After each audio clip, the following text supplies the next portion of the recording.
I'd like to welcome our sisters, associates, and companions to the first of our series called Currents of Hope and Grace, For What Do We Yearn? This series originated at a Canadian Federation meeting on October 2018. Our desire was essentially twofold. One, we wanted to collaborate as a federation and to deepen our bonds with each other. We also wanted to find ways to explore the currents of grace today and to shine a spotlight on them. Perhaps we sensed that we needed to be reminded of hope. We had an inkling also that we had the capacity to offer inspiration to each other and that we needed that. So a big thank you to Sister Loretta Manzera, first of all, the Executive Director of our Sisters of St. Joseph Federation in Canada, who has pulled all the pieces together with us, and to each and every participant who has agreed to be part of the interviewing process. Our technician, Bang Lalonde, has been with us every step of the way. And his skill and encouragement, it'll be okay, his encouragement to us that we can pull this off. We hope to keep pushing the boundaries of our use of technology so that we can stay more connected. So I want to spend a minute now, and this is for your benefit also, Krista, just to go through the format that we'll use today. It's very simple. One of us will introduce and begin exploring the topic of the session. Today, this will be myself with Krista.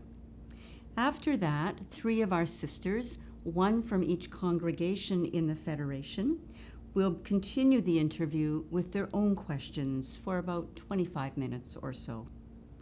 Then our guest, Krista, will have time for her own experience of the time with us and an opportunity to add anything else that she would like to.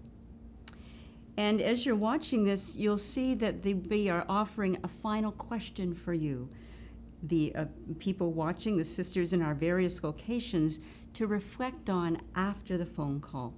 So here we are. So sit back, be comfortable, and enjoy our time together.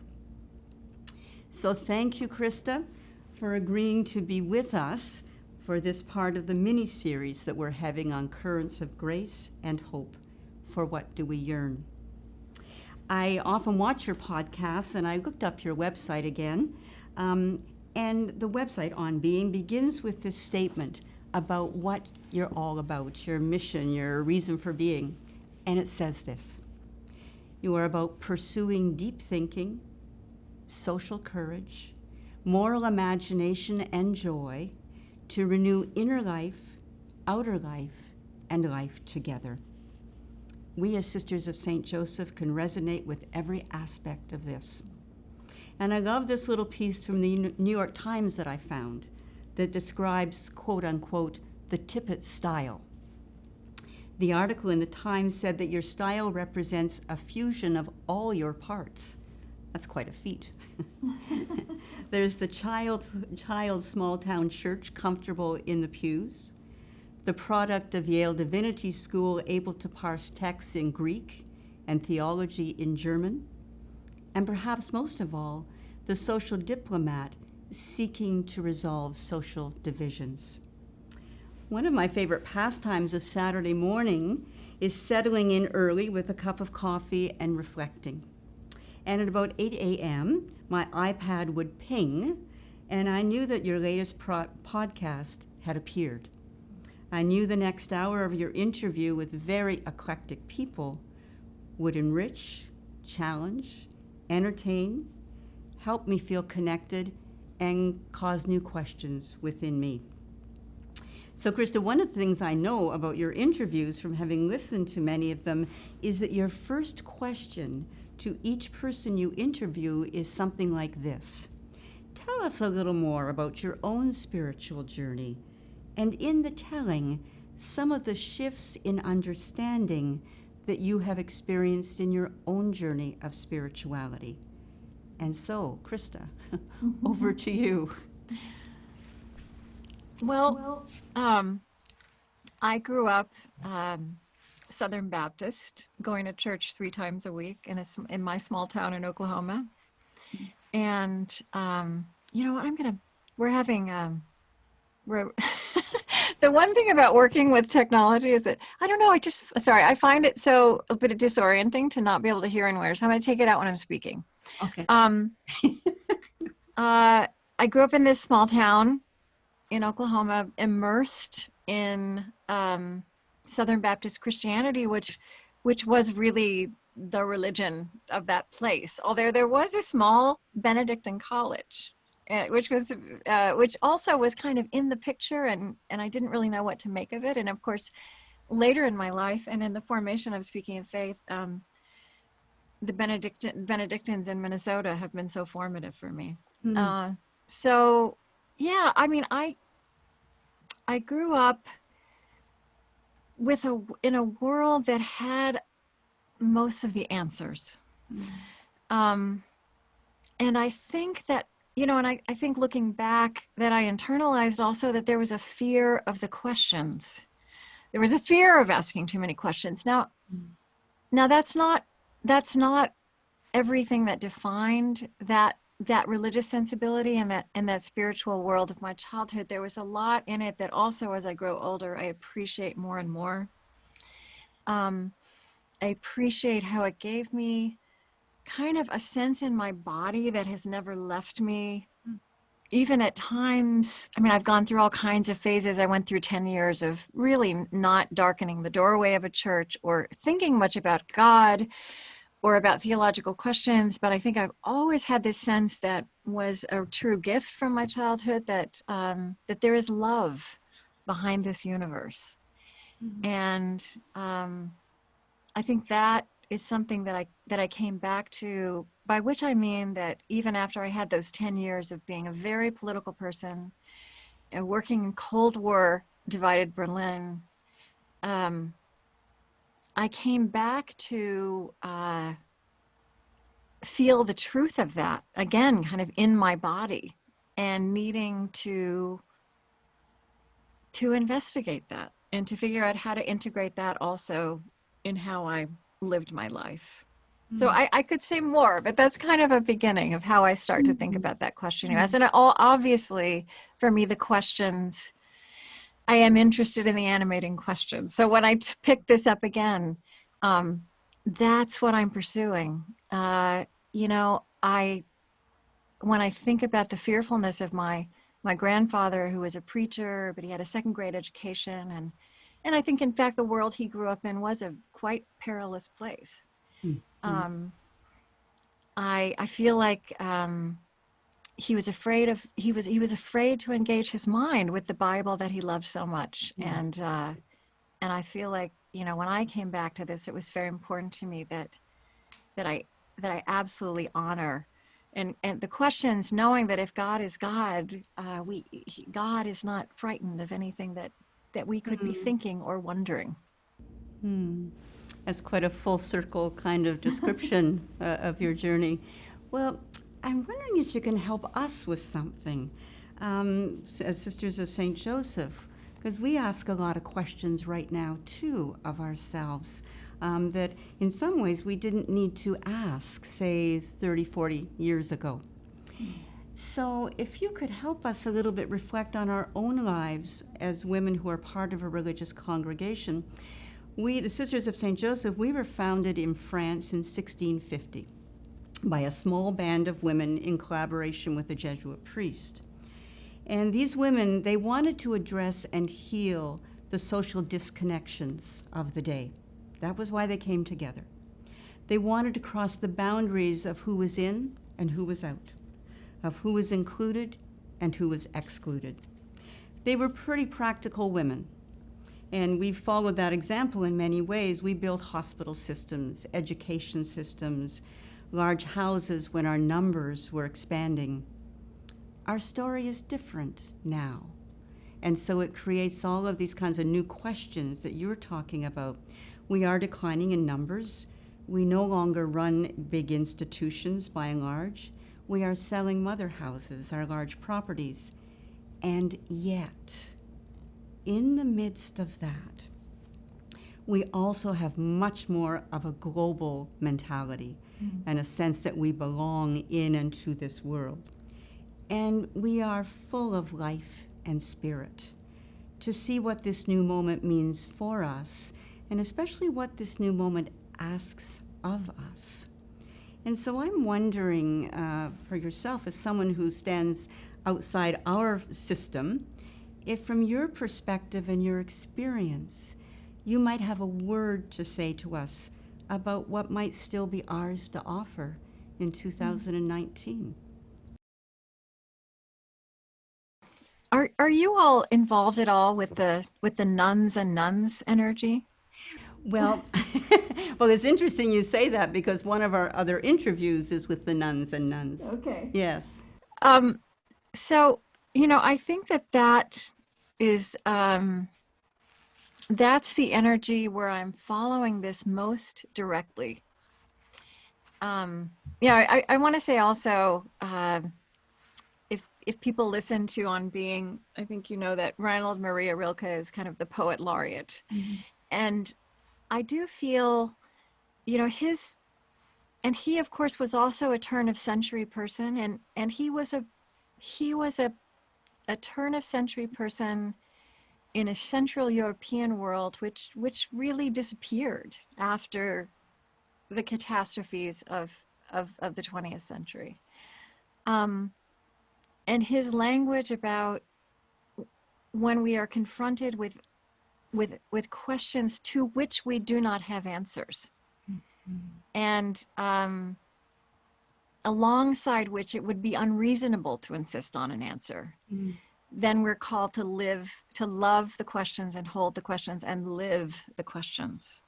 And then perhaps we have a chance of living our way into the answer. And I, just at this, from where I sit, I also see what you're describing echoes what I see and hear, that I feel like that's what your community is doing. You are living these questions of the story of your orders and traditions and lineage and future, but also the story of the world at this moment in time and how those two things speak to each other.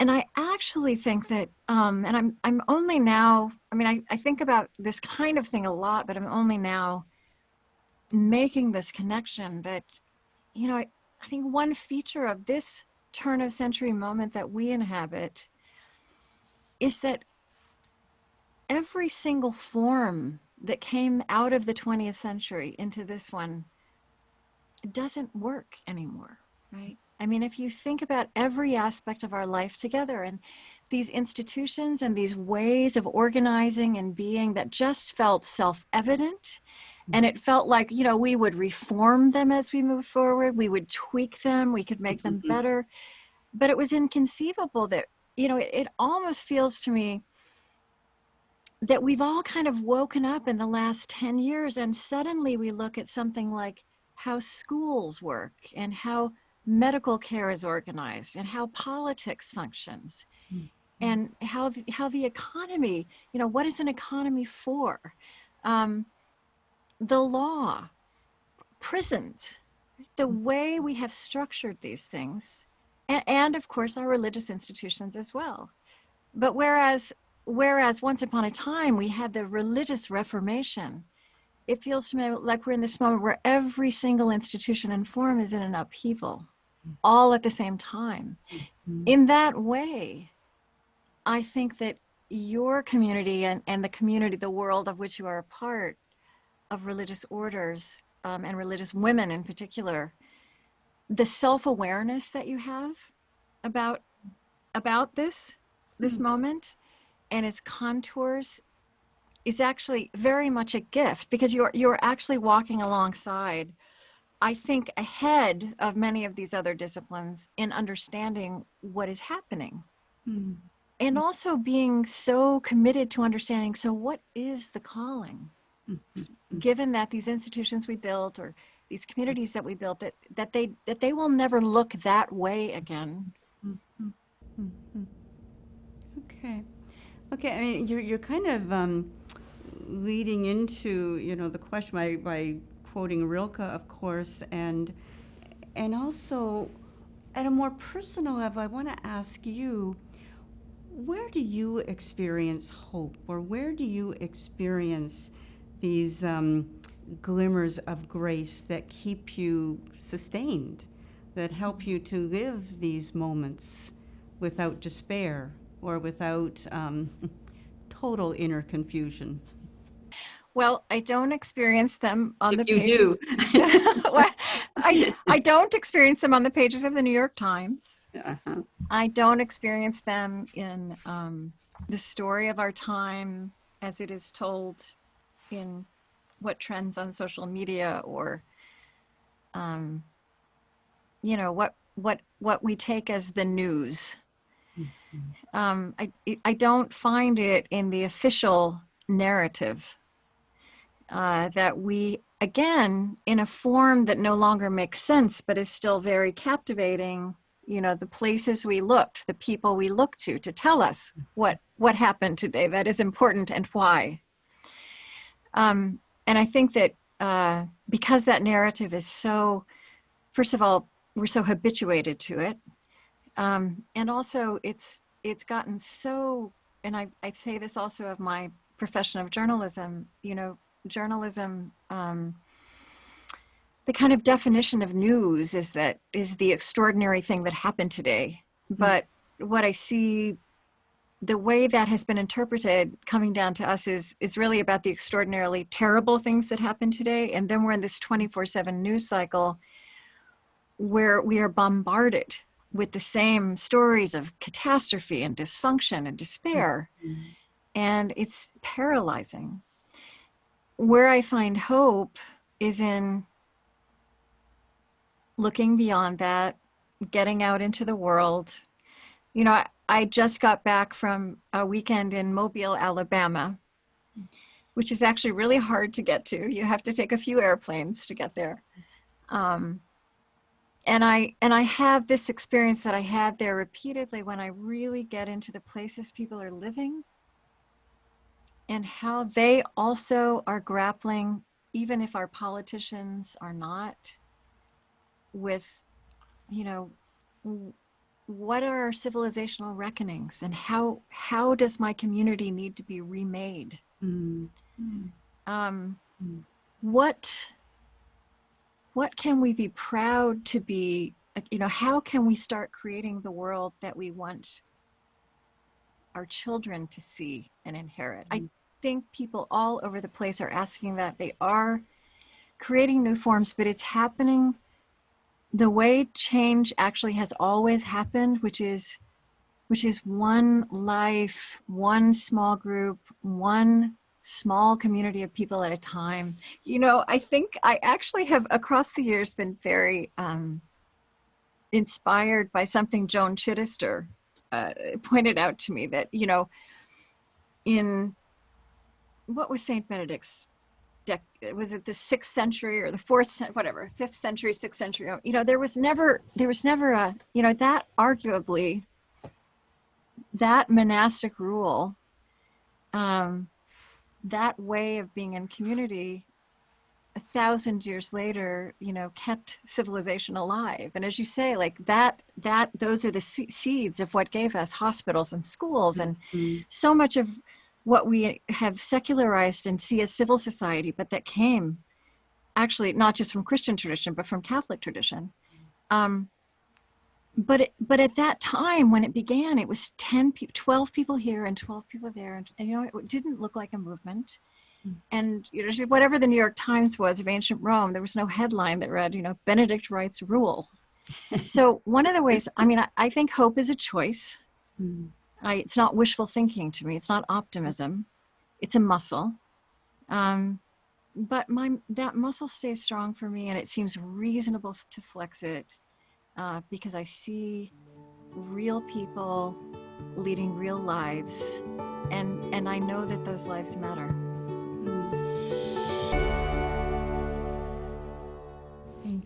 Thank you. I know that we have 3 of our other sisters who want to join in this interview, so I'm just going to introduce them.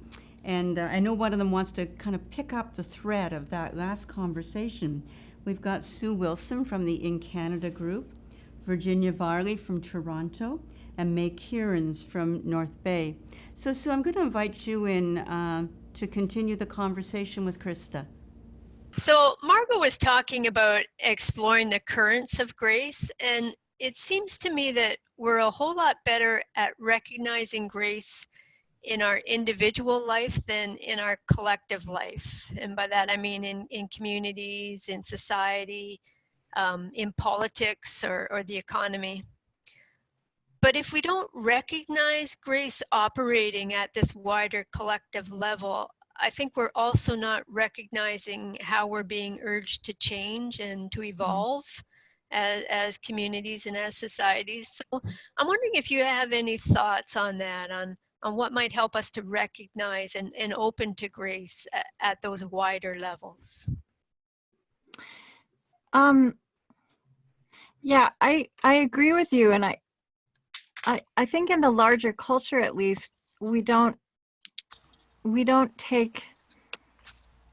not looking for grace in the same way that we're looking for problems. And we don't take it as seriously when we see it as we take what goes wrong. And I guess, I mean, I feel like I'm not telling you anything that you don't know better than I do. I feel, I guess I think that this also is connected a bit to what I was describing before, that, and I think this connects to your question, which is so interesting, that if we're not looking for that, we're not seeing the way forward. But part of the problem is that the context in which we've looked for everything and named it and seen it alive, that because the context don't make us, like, we have to look kind of outside the ways we have been imagining things happen and how they manifest. And that would include looking for signs of grace, which are pointing a new way forward. I don't know. Does that make sense? Is that abstract? No, I think what I really like about that is that sense of we just don't look for grace at that wider level. And I think that's a challenge that maybe as women religious we would want to pick up. I think so much about that biblical notion of developing eyes to see and ears to hear. And I think that in the 21st century world, with all the distractions, and again, the very compelling narrative of doom, that developing eyes to see and ears to hear is a true spiritual discipline. And I think it's probably necessary to cultivate that to remain hopeful. Okay, and I think it's rewarded. I also think it is rewarded. Yeah. Let me tease that out a little bit more in terms of the experiences that we have, because it seems to me that when we allow ourselves to be impacted by experiences, that's when we discover that there's meaning in the experience. But I also think there's that extra dynamic of we need to make meaning. We need to understand and name the experience.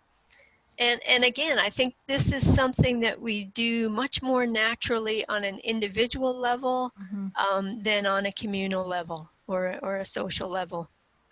And I think part of the challenge there is that we're all impacted so differently by the experience, even if it's a shared experience. Yes. And I think the temptation is always to go then with, well, what's the majority view, or what's the least common denominator, or who has the strongest view here. But all those routes, they deny the diversity that exists. Yeah. So I'm wondering, do you have any thoughts on what we can do when we're trying to make meaning at that wider communal level, to make the meaning without ignoring that diversity?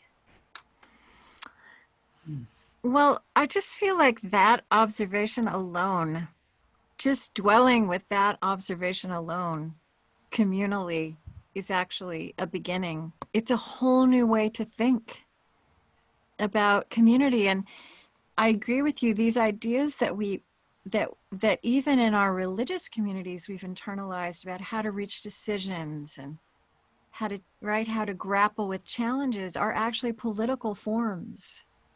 They're not actually faithful, and they're not actually consonant with what we are learning, which is what you're describing on our scientific frontiers about how our brains work, how we actually function as human beings. And John O'Donohue, there's this wonderful line of his that every time you enter into a conversation with another person, they're halfway through a conversation they were already having with themselves. And as you said, even if we have a shared experience, it's not a shared experience. It's been experienced as many different ways as there are people in the room. I find that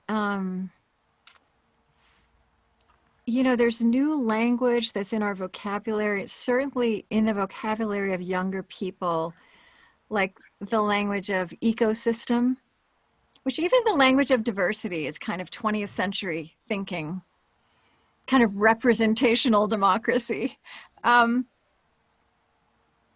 And I feel like that, the language of ecosystem is about acknowledging that each and every one of us is different and brings gifts. And it's not that we're all supposed to be alike, but that we somehow need to get our flourishing and our vulnerability interconnected.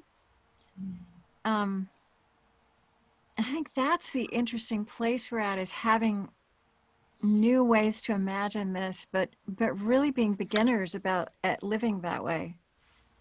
But I just absolutely want to affirm what you're saying about pushing back against these ways we've had of deciding and moving forward that in fact waste time, because in fact they haven't integrated all the wisdom in the room, and they haven't been as rich in discernment as they need to be.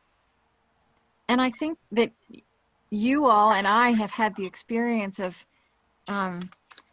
when you make room for real discernment, it takes longer, but that in itself is a way of moving forward.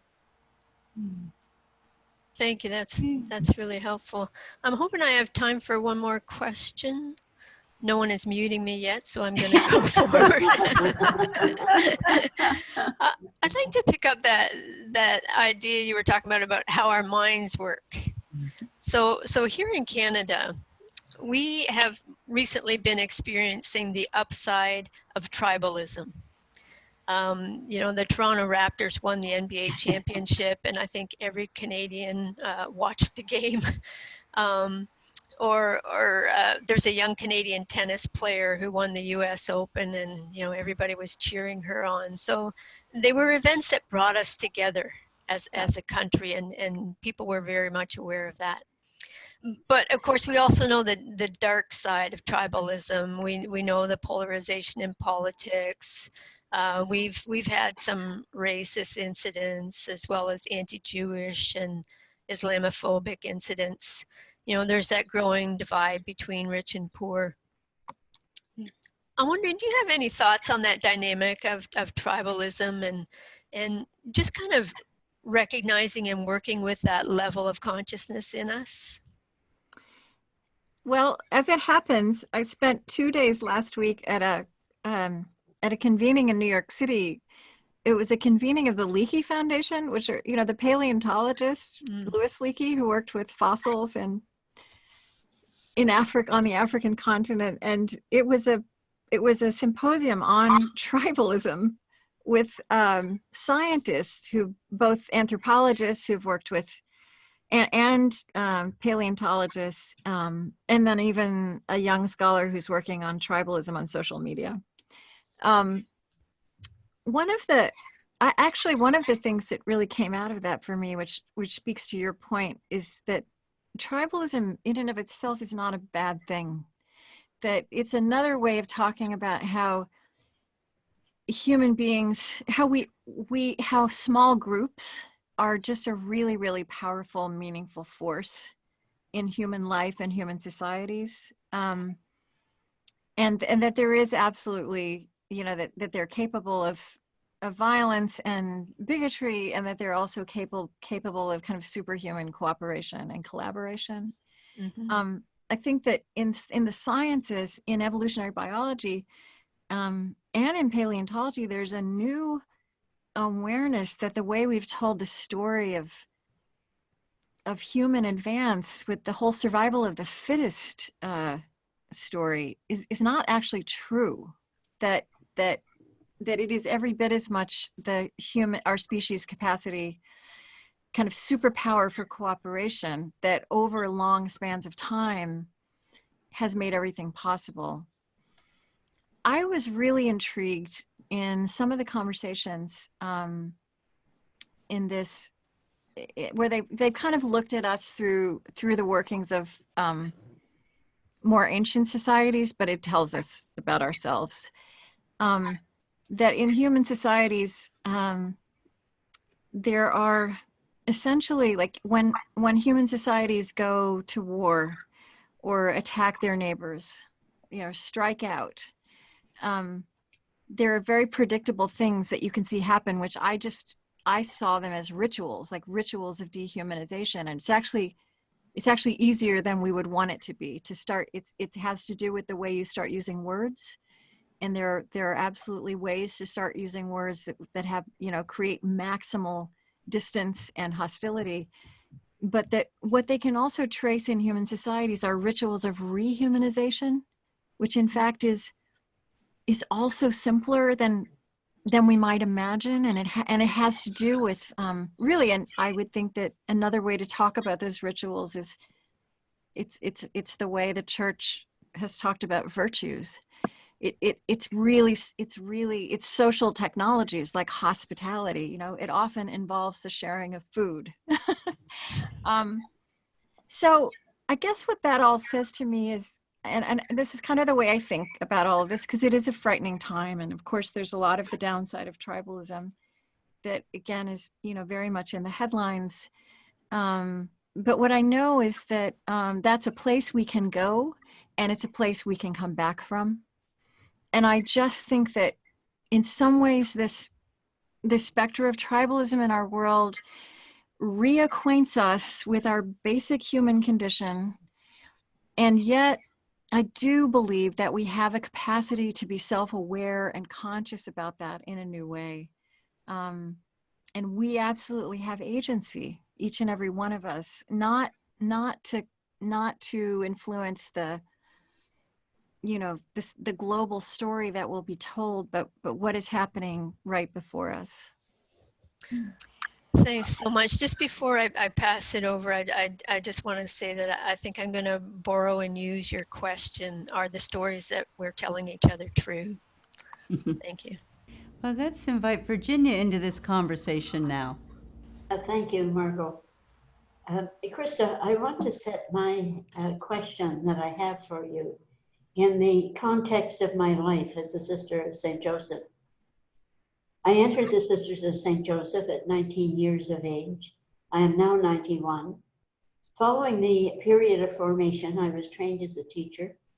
I taught in the elementary school system for 16 years in 4 provinces across Canada. In 1978, I was elected to general leadership as a counselor, and along with many other tasks, I was assigned to the board of our healthcare institutions. I learned much about decision-making in a healthcare institution and about sharing among these institutions. I also recognized the depth of integrity among those who served in this capacity and who gave us wise advice. 8 years later, I was invited to join the staff of Loyola House in Guelph. It is there that I learned the skill and the depth of influence through the Ignatian spirituality in my life and in the lives of others. The Ignatian influence shaped my life and the way I made choices from then on. I had a growing desire to focus on going to a deeper level, to a deeper depth in my life and in my relationship with God. It was suggested to me that I move into an apartment. One personal choice, which became my passion in time, was in being an artist.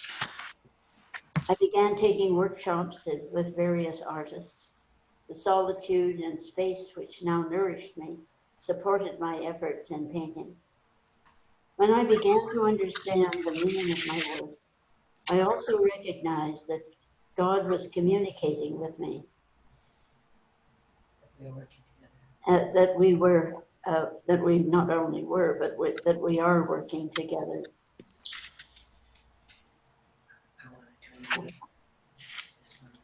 I recognize the same grace.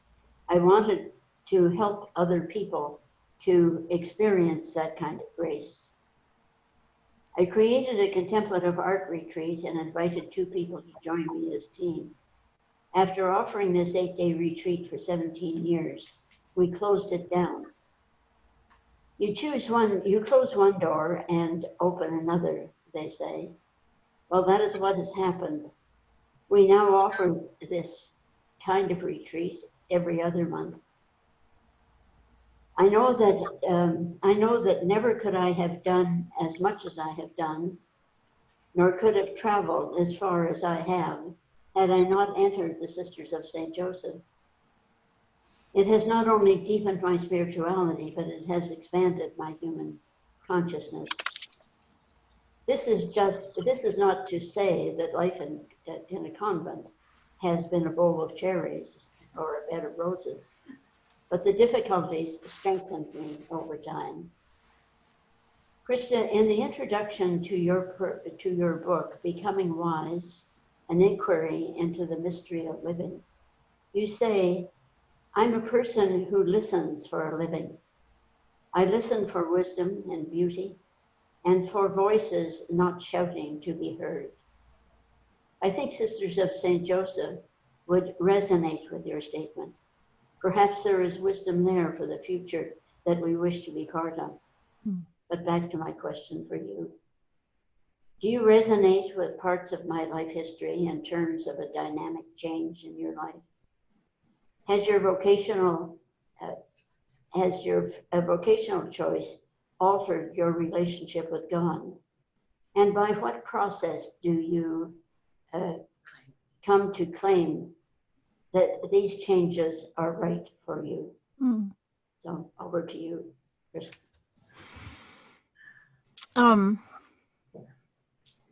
Take these things out again. Thank you so much. I think that what I absolutely think your story resonates with me. I think something I envy about it is how planted you were, that you were able to open many doors and have many adventures and keep growing.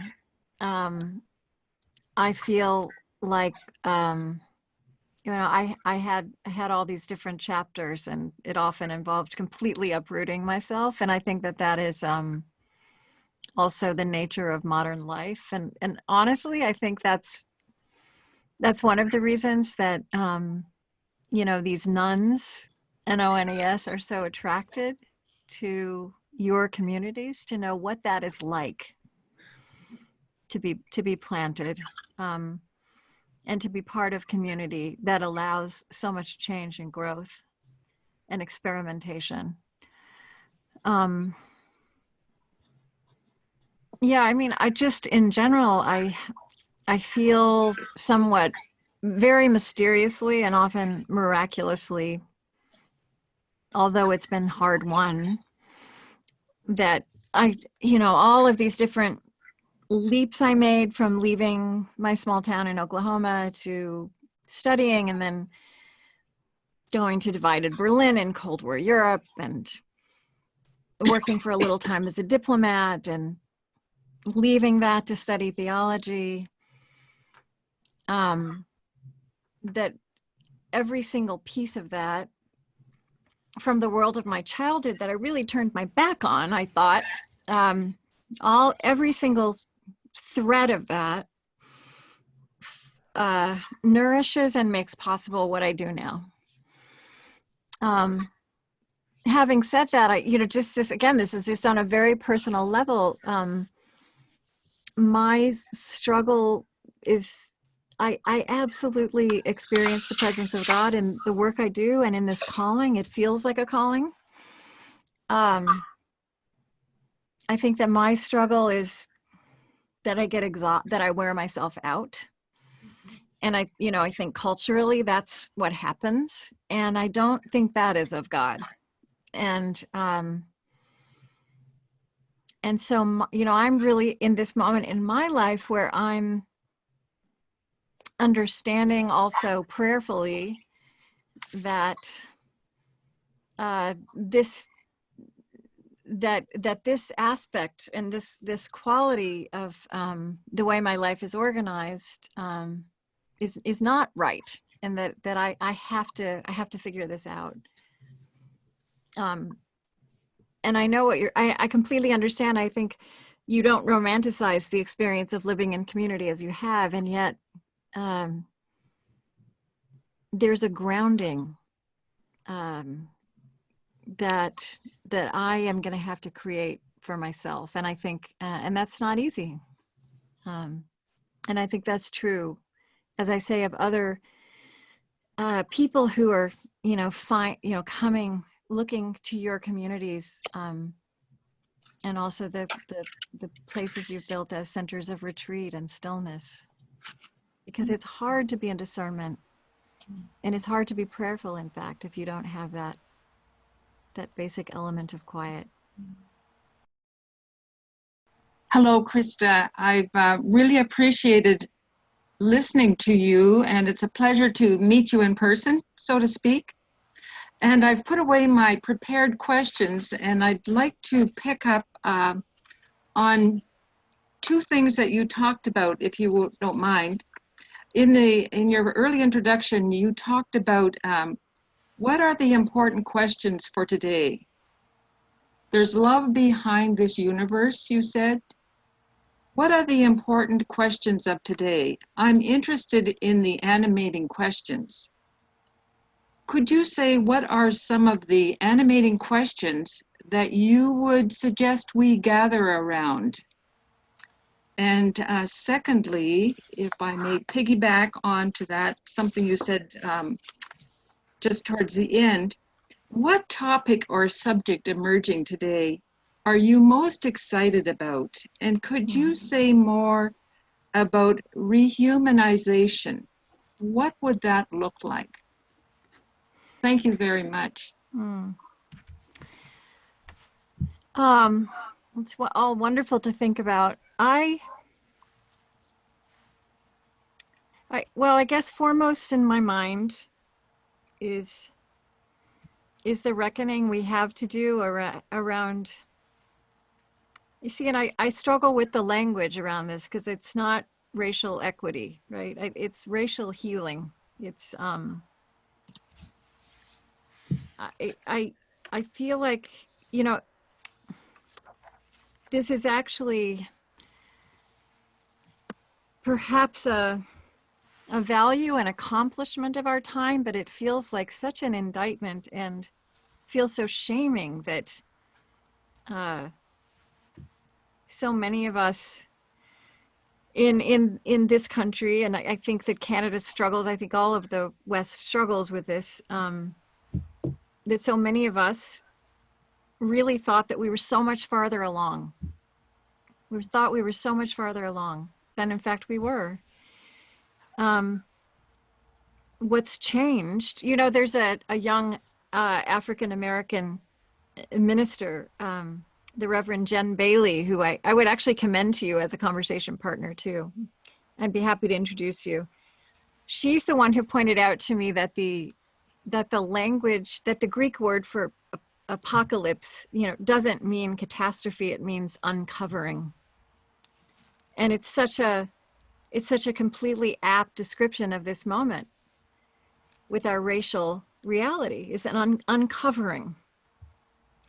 That in fact, democracy and, living in these societies that do have so much to commend them, that it's been so much more fragile depending on where you sat. So I see that reckoning unfolding. I don't think, obviously, in some ways, this is such a classic reactionary moment. There are the forces of reaction, which is a very natural human thing against this new realization. And I do believe the move to be, the way I want us to think about it, though, the way I want to think about it is that we are moving towards wholeness as a species, whole communities, whole societies where everyone has a place.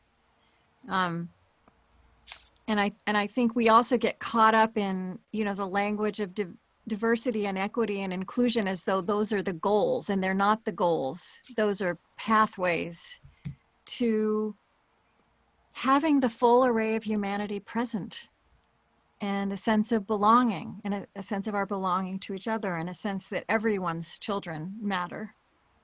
And that we want to create a world in which everyone's children,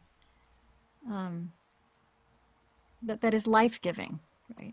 Not perfect, because it will never be perfect. Things will go wrong.